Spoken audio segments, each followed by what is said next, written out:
Bueno, para que acabemos la sesión del día de hoy, vamos a comenzar. Entonces, uno de los puntos que queremos trabajar con ustedes, déjenme checar la grabación. Sí, es que tengo que checar nada más que se esté grabando completo, que luego me falla el audio. Entonces, de aquí. Entonces, vamos a ver ahorita en el tiempo que nos queda lo que sería la definición propia de ROS y cómo esta ha variado conforme ha ido desarrollándose. ¿Qué es ROS? O sea, ya no solo de qué está compuesto, cuáles van a ser sus partes, las diferencias que pueden encontrar entre ROS 1 y ROS 2, dado que algunos de ustedes ya tienen alguna experiencia programando en ROS 1, ¿cuáles serían las ventajas que presenta ROS 2 y por qué es diferente? ¿Y por qué no podríamos combinar? eh, Utilizar un programa así como si utilizáramos una versión vieja de un archivo, por ejemplo, de un editor de textos de Word, a una versión actual. eh, a veces sí podemos hacer la compatibilidad, pero hacemos que hacer una transformación. Vamos a ver por qué no es posible hacerlo de manera tan directa. Y eso tiene que ver esencialmente cómo está estructurado el programa, que es mediante un uso de un protocolo que sería Data Distribution Service, un DDS, y vamos a ver nada más a detalle, de manera, eh, digamos, resumida, lo que sería la parte de la arquitectura de ROS 2. Entonces, vamos a pasar primero con la definición. Entonces, para poder saber qué es ROS, primero tendríamos que, perdón, saber qué es una arquitectura en software.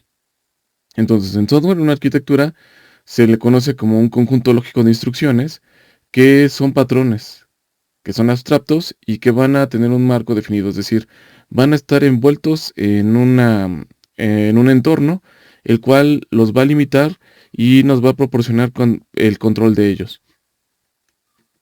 Y eso lo hacemos mediante el código fuente.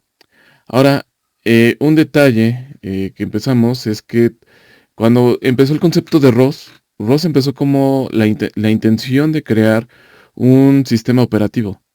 Por eso es que se llama ROS, Robotics Operating System. Pero en un inicio lo que tenía ROS es que estaba planteado como una herramienta única. Conforme se desarrolló de manera abierta, varias personas se fueron involucrando en la realización de el sistema, por decirlo de alguna manera, y se dieron cuenta que no era muy complicado, para no decir casi imposible, el desarrollar un sistema operativo como tal. Entonces, de ahí lo que trabajaron fue mejor dividirlo en partes. Entonces, ROS dejó de ser un sistema operativo como tal y se convirtió en un conjunto de elementos, los cuales su función principal es establecer comunicación entre elementos, tener marcos de herramientas locales y globales que permitan hacer una gestión de dependencias, es decir, que se encarguen de diferentes cosas. Entonces, ahorita ustedes han trabajado o los hemos puesto en el curso a que, por ejemplo, estén programando en Python. Todavía no llegamos a la parte de suscriptor o publicador, pero la mayoría ya conoce esos conceptos. Entonces, de ahí se manejan diferentes cosas, pero son para manejar la información. Después, si queremos nosotros saber si el comportamiento es adecuado, utilizaríamos, por ejemplo, Arbis. Y para controlar los movimientos dentro de Arbis, lo que utilizaríamos sería publicadores y suscriptores. Publicadores para mandar la información a las juntas y que el robot se vaya a mover, sin importar si es un robot serial o un robot móvil. Y para conocer el estado del robot, lo que nosotros hacemos es medir o sacar esa información mediante algún tipo de suscripción o un tipo de mensaje. Y más adelante lo que pasó es que se crea un ecosistema. Estas palabras son, son los conceptos básicos dentro de lo que sería el manejo de ROS. Entonces, ya el ecosistema de ROS está puesto esencialmente para trabajar idiomas, aunque aquí está traducido como idiomas, en realidad son lenguajes de programación, porque en un principio, como fue abierto, mucha gente empezó a trabajar y a utilizar diferentes códigos. O sea, una de las complejidades de aprender ROS es que actualmente se puede utilizar Python, pero también se puede utilizar C++. Podríamos utilizar Java o podríamos utilizar algún otro lenguaje de programación. Y aparte estábamos utilizando, por ejemplo, CMake para poder definir el contenido de los paquetes de ROS, igual la configuración dentro del package. Entonces, estamos manejando diferentes lenguajes. Entonces, eso es lo que a veces resulta un poco complicado. Y al final todo eso se va a traducir en comportamientos que nosotros le vamos a pasar a un motor. Y ahí lo que vamos a utilizar van a ser drivers o librerías específicas para hacer algún tipo de operación. Entonces, al final, lo que nosotros podemos definir como lo que es ROS es un conjunto de algoritmos que son un código abierto que nos permite desarrollar herramientas relacionadas con robótica. Por lo tanto, ROS ya dejó de ser un sistema operativo per se. Ahora, esto nos llevaría a entender cuáles son las diferencias principales entre los dos tipos de herramienta. ¿Cuál es la diferencia entre ROS 1 o ROS 2? Bueno, en un inicio ROS era un desarrollo para únicamente utilizarse en proyectos académicos. El más famoso de esos proyectos académicos era el Robocop, donde lo que se hacía era programar robots para que jugaran fútbol, entre ellos hacer una competencia, y después se fue trasladando al área de servicios. La idea es que los equipos que participaban debían de dejar sus códigos abiertos para que alguien más tuviera el acceso y pudiera hacer sus propias modificaciones, adecuarlo a lo que ellos tuvieran. Pero seguía siendo dentro del ámbito académico. Es decir, si ustedes quisieran utilizar esa información para utilizarlo en un robot en una empresa, por ejemplo, en una planta de soldadura, no podrían utilizarlos. Entonces, eso lo que abrió la necesidad es que se creara el protocolo de ROS 2. El problema es que como ROS 1 fue hecho entre varias personas, es decir, entre varias manos, no está totalmente ordenado. Entonces, la parte de ROS lo que busca en ROS 2 es que el sistema puede ser utilizado en aplicaciones industriales utilizando el protocolo DDS. Entonces, esta imagen se los puse a sus compañeros del tema selecto, donde están las diferentes placas. Entonces tenemos una placa una capa, perdón, del sistema operativo, una capa del middleware, del layer, y una aplicación. Ahora, la aplicación donde se va a correr ROS va a ser en la capa de aplicación. Y eh, generalmente aquí lo que nosotros vamos a necesitar es un master. En ROS 2 no necesitamos un master como tal, simplemente tenemos una capa de aplicación que es totalmente abierta. En ambos casos vamos a utilizar una librería cliente, la cual nos va a permitir comunicar diferentes cosas. Aquí se dan cuenta, simplemente se manejan dos librerías, pero aquí la placa de abstracción maneja el protocolo DDS. Lo vamos a ver un poquito más adelante para que se entienda un poco mejor.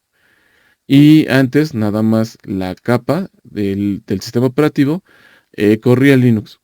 Actualmente, ROS 2, por decirlo de alguna manera, puede correr no solo en Linux, también puede correr en Windows, en Mac y en RTOS. Nada más que todavía digamos que es el inicio.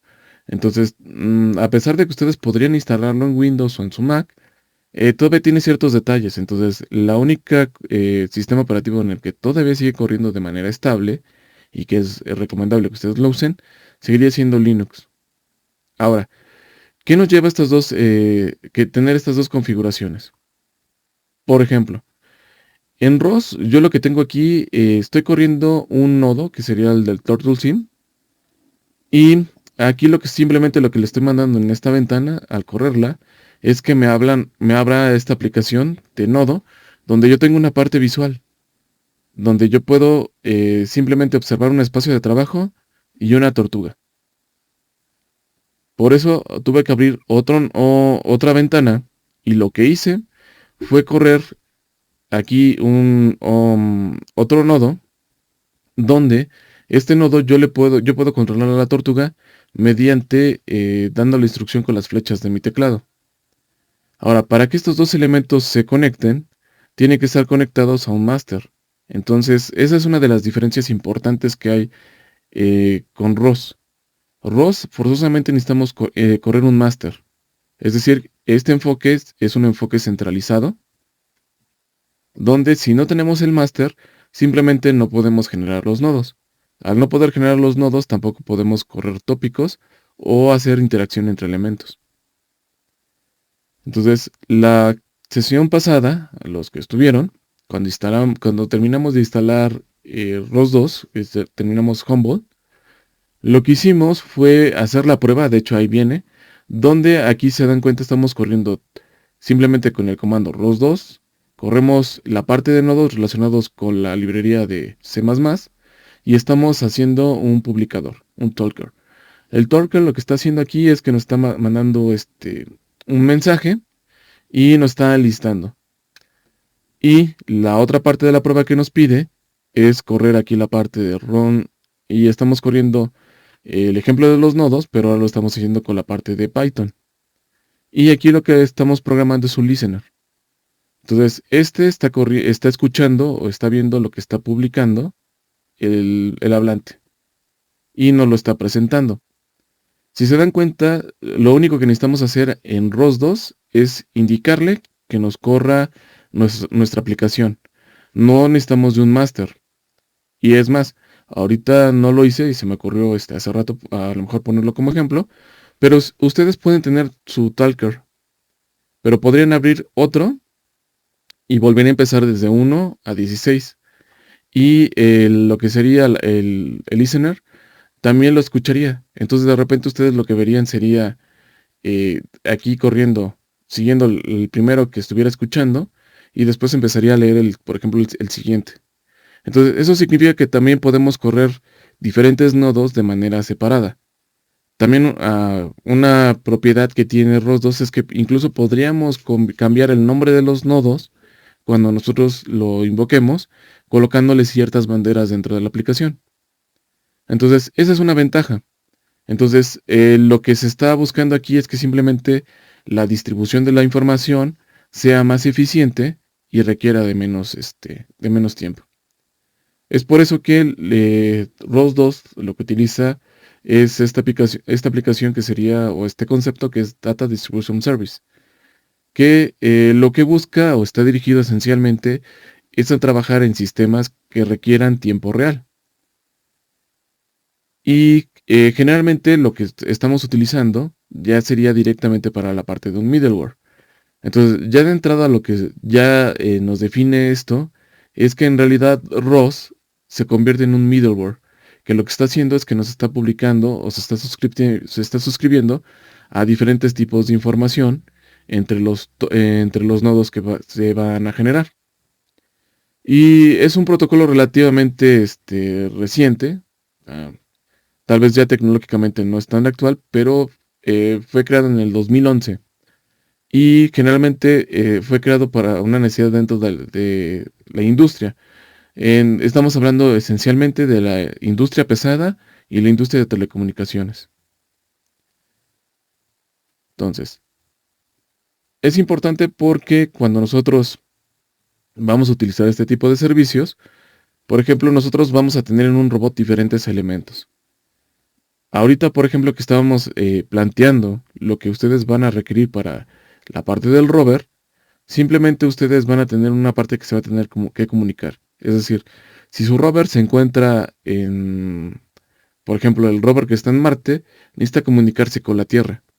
Entonces necesita manejar un protocolo donde la información debe de llevar un formato y debido a que puede haber una gran distancia, lo que se debe de hacer es que la información que se mande debe ser corroborada. Entonces, se tiene esa parte.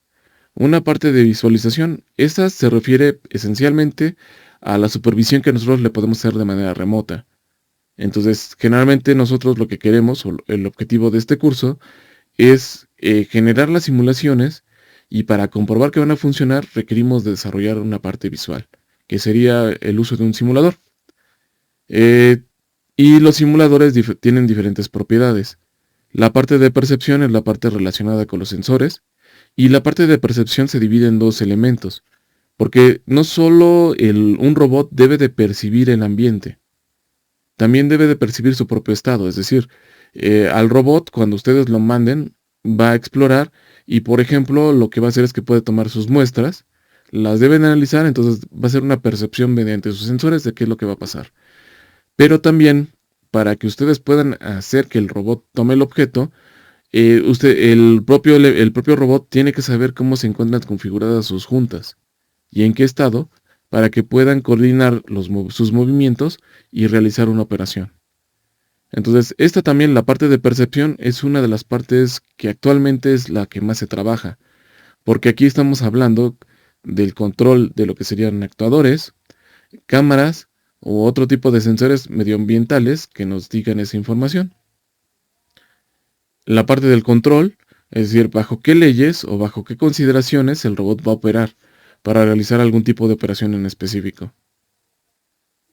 La parte del hardware y de los drivers, pues es lo que va a conjuntar el nivel superior, es decir, lo que sería nuestra computadora, con lo que serían los motores.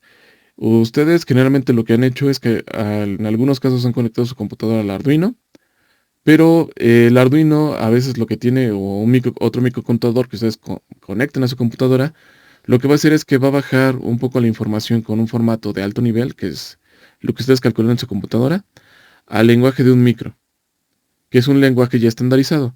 Pero el microcontrolador no puede manejar potencia. Entonces es por eso que ustedes requieren drivers. Los drivers ya son sistemas específicos que pueden manejar tanto energía, o sea, es un transductor.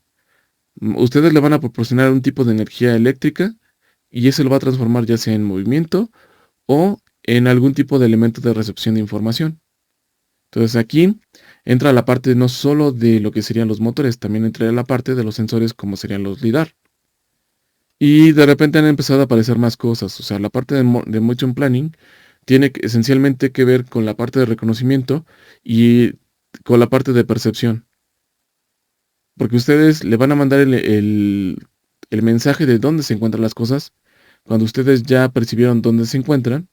Y el robot lo que tiene que hacer es decidir, en dados casos, dependiendo del tipo de planeación que van a hacer, qué opciones va a tomar.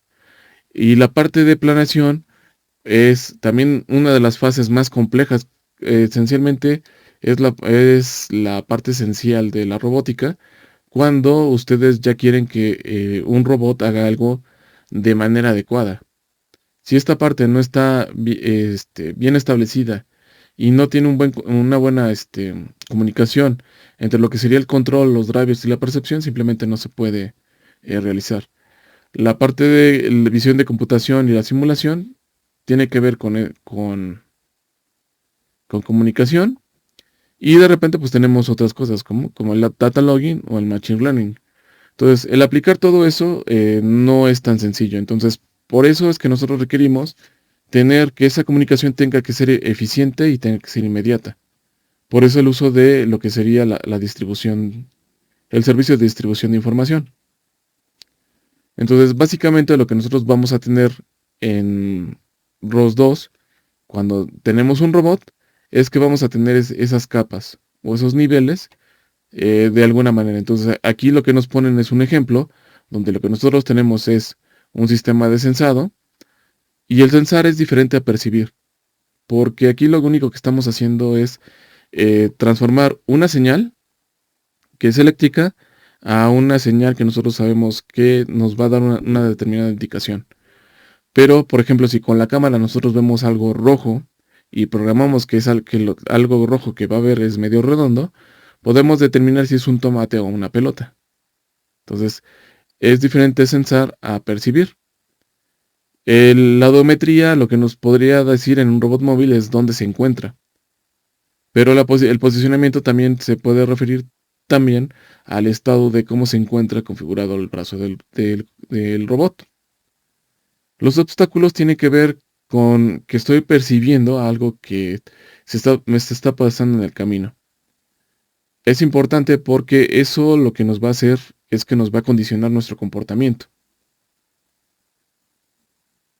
De, encontrar entre plantas, grabs, o sea, el tomar un objeto.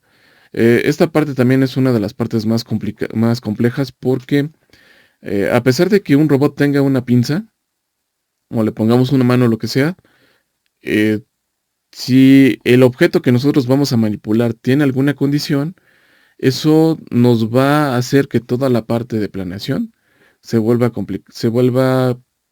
complicada o se vuelva sencilla, o que tomemos algo. Entonces, si se dan cuenta, todos estos elementos o esta información pasa a otro bloque que sería la parte de planeación y control, que están juntas. Y de aquí lo que se hace es que este bloque comparte información, de tal manera que le manda información o hace la planeación y le dice cómo se tiene que mover el hombro, el codo, cómo se tienen que ir viendo. Y cómo lo visualizaríamos ya sea en una simulación o cómo lo visualizaríamos en el mundo real. Y a su vez, tenemos una capa de actuación.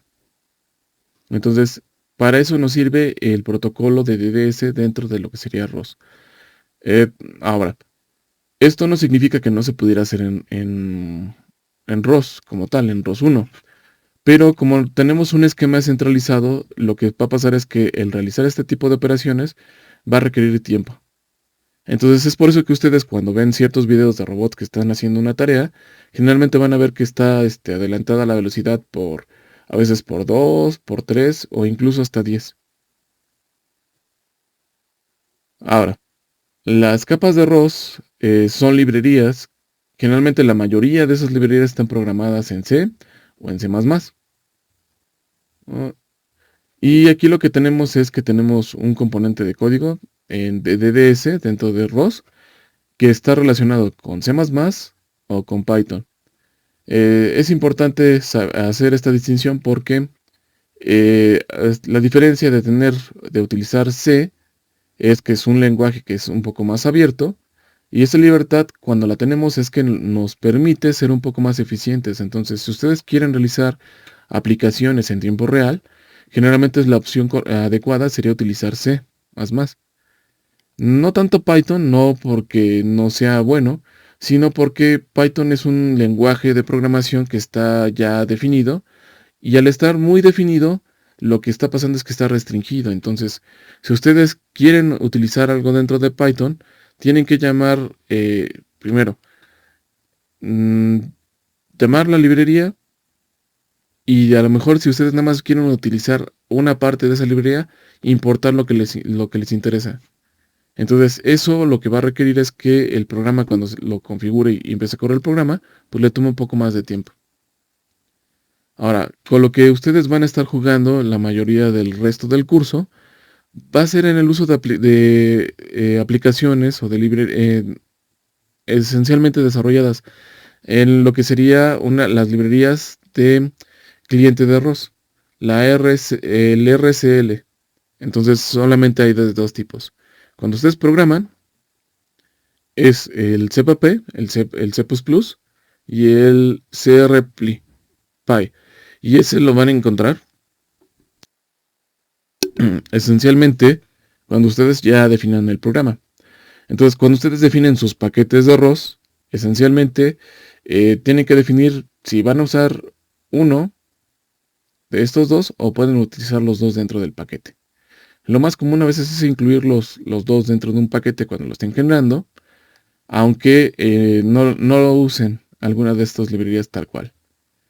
Y estas librerías tal cual lo que ya nos permiten es generar nodos, publicadores, suscriptores, servicios y todos los demás elementos que ya nos permiten controlar un robot.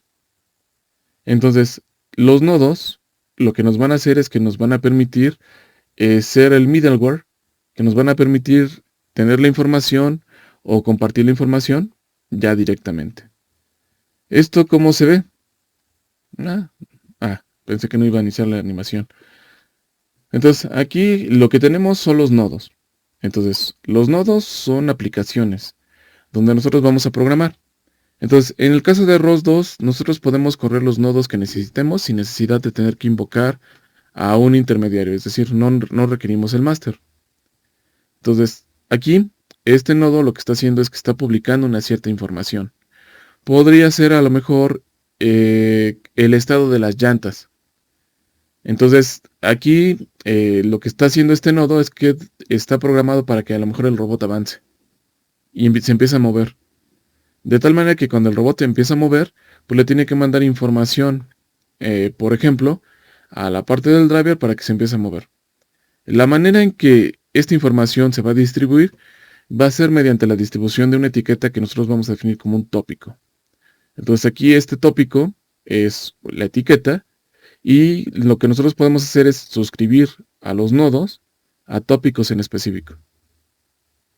Ahora, hay elementos, hay otro tipo de elementos, porque este tipo de publicaciones o este esquema que tenemos acá abajo, generalmente se realiza de manera asíncrona. Es decir, el publicador publica la información cada vez que termina de realizar algún tipo de actividad. Y cuando lo lee el nodo, el suscriptor, simplemente lo que nosotros utilizamos es un método que se llama callback, el cual lo que hace es que está al pendiente de que se reciba la información. Cuando se recibe la información, ya procede a leerla y a procesarla. Entonces, esa es la parte esencial. Entonces, cuando se realiza esa parte, lo que hace simplemente cada uno de esos nodos que están aquí, en la parte de suscripción, es que nada más cala la información, pero así como la recibe. Entonces, si no, por decir, si no están coordinados, alguno de estos podría leerse. Aquí lo que nos muestra es que el mensaje está llegando a los dos al mismo tiempo, pero esto no necesariamente tiene que pasar, porque podría incluso la suscripción revisar el tópico en un determinado tiempo o el publicador estar publicando en diferentes periodos de tiempo, porque es variable. Para eso existen otro tipo de mensajes, como serían los servicios, donde existe un cliente, es decir, alguien que va a requerir información y alguien que le va a mandar el estado. Y ese tipo de información es síncrono, es decir, aquí lo que está haciendo el nodo es que cuando pasa algo, va a solicitar la información, por ejemplo, a las llantas, para preguntarle si está parado. Entonces, aquí lo que va a hacer el cliente es que le va a solicitar la información, o sea, va a hacer un request. Cuando recibe el nodo la información, la parte de servicios, inmediatamente le va a contestar y le va a mandar el mensaje. Entonces, esto generalmente se aplica cuando ustedes quisieran, por ejemplo, saber el estado de la batería del robot. No lo van a estar revisando, pero es importante tener la información de la batería, eh, porque si no, el robot se podría perder si es que ustedes tienen un dron. Entonces, generalmente el requerimiento de saber en qué estado de carga se encuentra la batería es algo que vamos a requerir saber inmediatamente. Entonces, esa es la diferencia. Entonces, esto sí lo obliga. Ahora, también hay otro tipo de otros servicios que se van a utilizar, que serían los acciones y otro tipo de cosas. Entonces, aquí el concepto más importante pues sería que nosotros vamos a programar la mayoría de las acciones del robot dentro de los nodos utilizando diferentes tipos de herramienta. Y para eso vamos a utilizar lo que serían los nodos. Y los nodos pueden ser aplicaciones distribuidas, es decir, no vamos a generar a veces programas muy largos con los cuales vamos a controlar al robot, sino lo que podemos hacer es dividir la programación del robot en diferentes partes y coordinar la información de tal manera que se vuelva más eficiente y menos complejo de llevar. Entonces, esa es una de las ventajas que tiene ROS 2. El que al utilizar este tipo de protocolos, nosotros no necesariamente requerimos generar códigos muy grandes, sino que podemos dividir incluso la acción por ejemplo, en